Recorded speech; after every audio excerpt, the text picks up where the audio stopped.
Seperti yang sudah dikabarkan oleh James Cameron, seri film Avatar bakal punya 4 sequel utama, yaitu Avatar 2 yang rilis Desember 2022, Avatar 3 judul resmi Avatar Fire and Ash rilis Desember 2025, Avatar 4 direncanakan rilis pada Desember 2029, dan Avatar 5 yang akan rilis pada Desember 2031 sebagai bagian dari rencana besar franchise ini. Menariknya, film ketiga bakal tayang pada Desember nanti dan jedanya jauh lebih pendek dibandingkan antara film pertama dan kedua yang memakan waktu sekitar 13 tahun. Ini bikin publik mikir, setelah jeda panjang itu banyak banget teknologi, produksi, visual efek yang mesti ditingkatkan. Lantas, apakah kualitas film ketiga bakal setara atau bahkan melampaui film kedua? Soal produksi pun gak main-main. Cameron dan tim syuting seri Avatar bekerja di Selandia Baru sejak pertengahan 2017 dan syuting untuk Avatar 2 sudah rampung, sementara untuk Avatar 3 juga mendekati selesai pada saat pengumuman. Mereka bahkan melewatkan proses motion capture dan live action secara bersamaan untuk beberapa seri supaya aktor muda tetap proporsional usia. Tapi di saat yang sama muncul pertanyaan penting, apakah seri yang diserikan dan di milking seperti ini bakal jadi lebih bagus atau justru terkesan ditambahkan cuma buat mengerek franchise saja tanpa punya substansi baru. Hai Sources, selamat datang di channel Click Source dan sekarang kita berada di segmen LMD, Let's Movie Discussion. Oke, jadi di segmen kali ini Mion Source mau bahas breakdown lengkap trailer Avatar terbaru yaitu Fire and Ash. Jadi hari ini kita nggak review film dulu ya, soalnya franchise Avatar ini emang yang paling ditunggu-tunggu banget. Tapi sebelum kita breakdown trailernya, mending kita nostalgia dulu yuk sama cerita dua film sebelumnya supaya nyambung pas kita bahas nanti. Di film pertama kita dikenalkan ke Jake Sully, seorang mantan marinir yang lumpuh namun diberi kesempatan untuk menghidupkan tubuh avatar Na'vi di planet Pandora.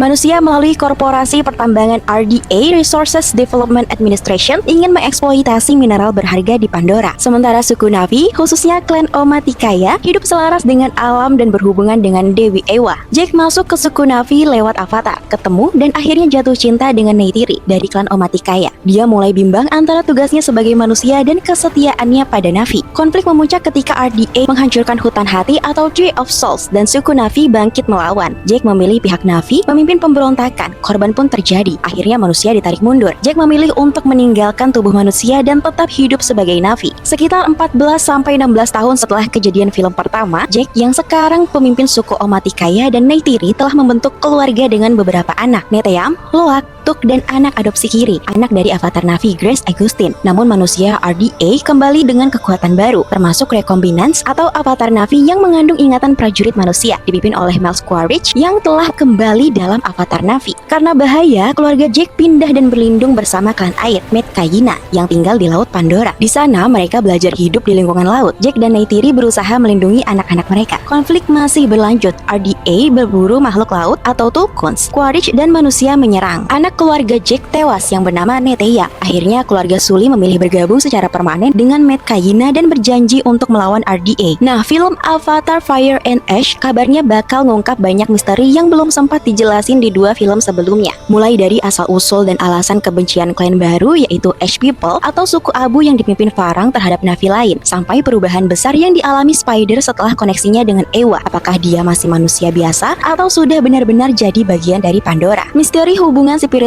Kiri juga diprediksi makin dalam karena kekuatannya makin aneh dan belum sepenuhnya dijelaskan di Way of Water. Selain itu, film ketiga kemungkinan bakal nunjukin perubahan besar dalam hubungan Jake dan Neytiri, terutama soal kehilangan dan kemungkinan perpecahan antar klan. Banyak juga yang percaya konflik terhadap manusia atau RDA belum selesai, tapi bakal berevolusi ke arah yang lebih kompleks. Mungkin soal siapa sebenarnya yang layak dianggap penjaga sejati Pandora. Jadi sekarang langsung aja kita breakdown trailernya. Cuplikan dimulai lama banget nunjukin Farang yang diperankan oleh Una Chaplin, pemimpin suku abu alias klan Mangkuan, sampai kita dapat asal-usul kelompok antagonis Na'vi yang baru ini. Farang cerita soal api yang datang dari gunung dan ngebakar hutan mereka. Mereka sempat memanggil Ewa tapi nggak datang. Kita lihat kilasan gunung berapi dan sisa-sisa rumah suku yang gosong. Itu nunjukin alasan kenapa mereka benci suku Na'vi lain dan nggak percaya lagi sama Ewa. Ada momen menarik di mana Neytiri, Jake, Tonowari, dan Ronald nongkrong bareng beberapa Tulkun. 9 paus raksasa itu muncul dan salah satu yang paling depan punya 4 cincin di mukanya, menandakan dia penting. Mungkin ini pertemuan pemimpin sebelum perang, di mana suku-suku minta bantuan Tulkun lawan RDA dan suku abu demi masa depan Pandora. Bagian paling nendang muncul di menit 1:21 saat Spider nampak tergeletak seolah tak sadar. Lalu Ewa mulai nyambung lewat benang biru ke jaringan sarafnya. Proses ini mirip dengan yang dialami Grace di film pertama waktu hampir mati. Terlihat jelas Spider ngalamin perubahan besar. Dia jadi manusia pertama yang bisa napas di Pandora tanpa masker. Semua orang dari Farang sampai Jack pada kaget. Spider sekarang bukan cuma manusia yang lahir dan besar di Pandora. Dia kayak jadi separuh Na'vi. Belum jelas seberapa dalam sambungan Spider ke Ewa atau seberapa Ewa ngerombak tubuhnya biar bisa bertahan. Tapi ini ngubah total posisi karakter dan mitologi franchise bakal penting banget di kelanjutan cerita. Terlihat juga Neytiri pakai cat muka merah dan hitam pas menit 1:33, warna yang identik sama suku Abu. Biasanya Na'vi ganti-ganti corak muka, tapi ini pertama kalinya kita lihat Neytiri pakai warna itu. Jadi pertanyaannya, kenapa dia pakai warna mereka? Apa ini bagian dari misi penyamaran atau malah sinyal bahwa perjalanan emosionalnya rumit sampai mungkin ia sempat beraliansi dengan suku Abu? Kalau Neytiri beneran pindah pihak atau sampai gantikan posisi Farang, itu bakal jadi kejutan besar yang bisa pecah keluarga Sully. Atau bisa juga adegan itu dari akhir film, di mana ia menggantikan Farang. Yang jelas cuplikan ini ninggalin banyak teka-teki dan bikin penonton makin penasaran. Lalu kita lanjut nih di trailer. Perubahan yang dialami Spider lewat sambungan sama Ewa ternyata bukan cuma soal bisa napas tanpa masker. Ternyata dia punya semacam ekor saraf, semacam appendix yang dimiliki banyak makhluk di Pandora. Di cuplikan kita lihat Spider pakai ekor saraf itu buat nyambung dan bonding sama satu makhluk laut bernama Ilu di Laut Timur. Kiri nemenin supaya prosesnya mulus. Ini mungkin pertama kalinya Spider nyoba nyambung ke makhluk, dan kemampuan ini bikin jalan buat hubungan-hubungan lain ke depan. Bukan cuma Spider yang punya ekor saraf, ayahnya Quaritch juga punya momen mengejutkan. Di satu adegan terlihat Farang nyambung sama Quaritch lewat perangkat itu. Tangkai-tangkai mereka nyambung. Detail ini penting banget buat cerita. Di dunia Avatar, sambungan semacam ini Kahelyu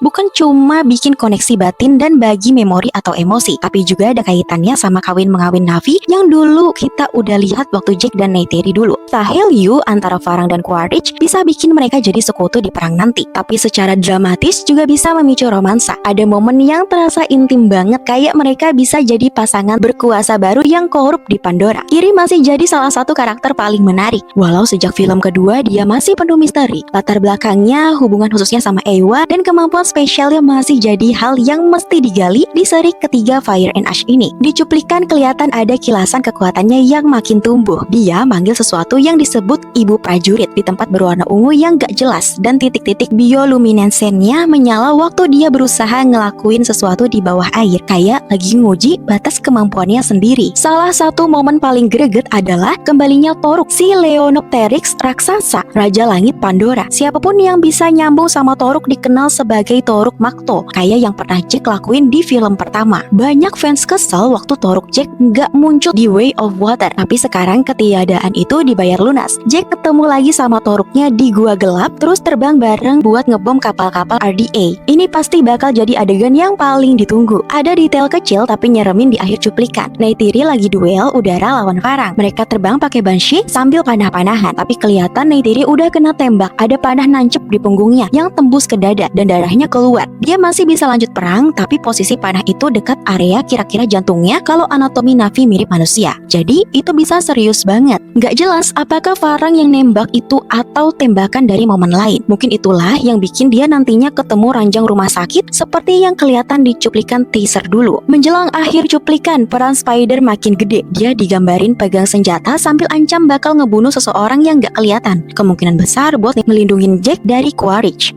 Kalau situasinya sampai Spider disuruh milih buat bunuh Quaritch, itu bakal jadi momen klimaks emosional. Dia udah pernah milih keluarga Sully di akhir film Way of Water. Sekarang mungkin harus tentuin siapa yang hidup dan siapa yang mati antara ayah biologis dan ayah yang membesarkan dia. Semua tanda-tanda ini nunjukin James Cameron lagi nyusun cerita epik yang emosional di atas visual yang pasti spektakuler. Sekarang banyak potongan cerita yang udah kebuka. Mungkin kebuka terlalu banyak, tapi jelas banyak hal seru yang siap diturutin waktu film tayang Desember nanti. Nah, itulah sekilas pembahasan tentang kelanjutan Semesta Pandora yang sebentar lagi bakal kembali mengguncang layar lebar. Semoga penantian kita kali ini gak sia-sia. Ya, apalagi hype besar dari The Way of Water yang bikin standar visual film ini makin tinggi. Harapannya, semoga James Cameron tetap bisa mempertahankan kualitas grafisnya yang memukau, dunia bawah air dan langit Pandora yang megah, tanpa kehilangan ruh emosional dan makna ekologis yang selalu jadi kekuatan utama franchise ini. Jangan lupa subscribe channel Click Source untuk menikmati konten-konten kami yang lainnya. Segmen Let's Movie Discussion akan selalu tayang setiap weekend. Jadi jangan lupa klik lonceng supaya dapat notifikasi dan gak ketinggalan sama video-video kita. Follow juga sosial media kami supaya gak ketinggalan update berita dan juga konten fresh setiap harinya. See you!